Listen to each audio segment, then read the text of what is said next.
Herr Dr. Wichers, wie ist der Auftragseingang im Maschinenbau im Juli ausgefallen? Wir hatten zum 6. Mal in Folge einen zweistelligen Zuwachs, insgesamt 37%.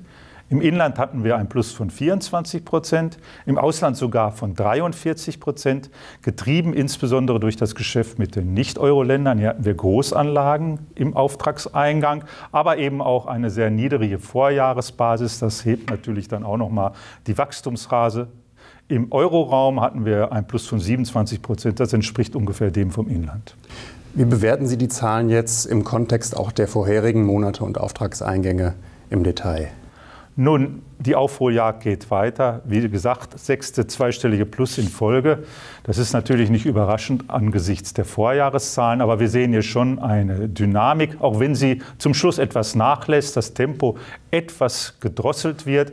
Das ist auch nicht weiter verwunderlich. China ist schon in einem recht reifen Stadium der Erholung. Ja, da sehen wir schon erste Mäßigung hier beim Auftragseingang. Und wir haben natürlich auch Verunsicherungen, ja, zum Beispiel durch die Gesundheitslage, durch das Wiederaufflackern der Pandemie. Das führt natürlich auch hier und da dann auch zu Einschränkungen und natürlich in aller Munde das Thema Materialengpässe. Das Stichwort aufgegriffen, Lieferengpässe. Wie wirken die sich konkret aus?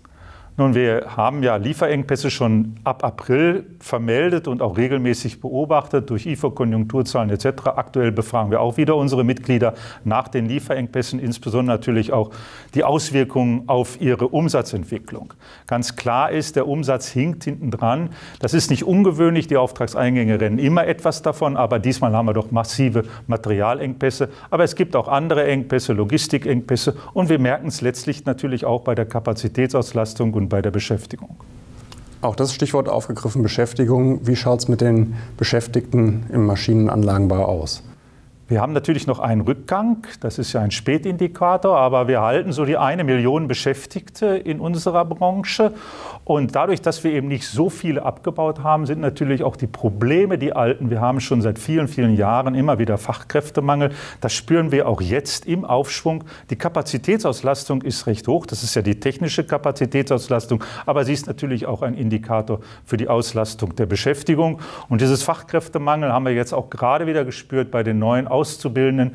Wir haben weniger Bewerber, auch wenn wir etwas weniger angeboten haben, aber die Zahl der Bewerber ist noch mal deutlich niedriger als das, was wir am Angebot haben. Danke für die Einschätzung. Gerne.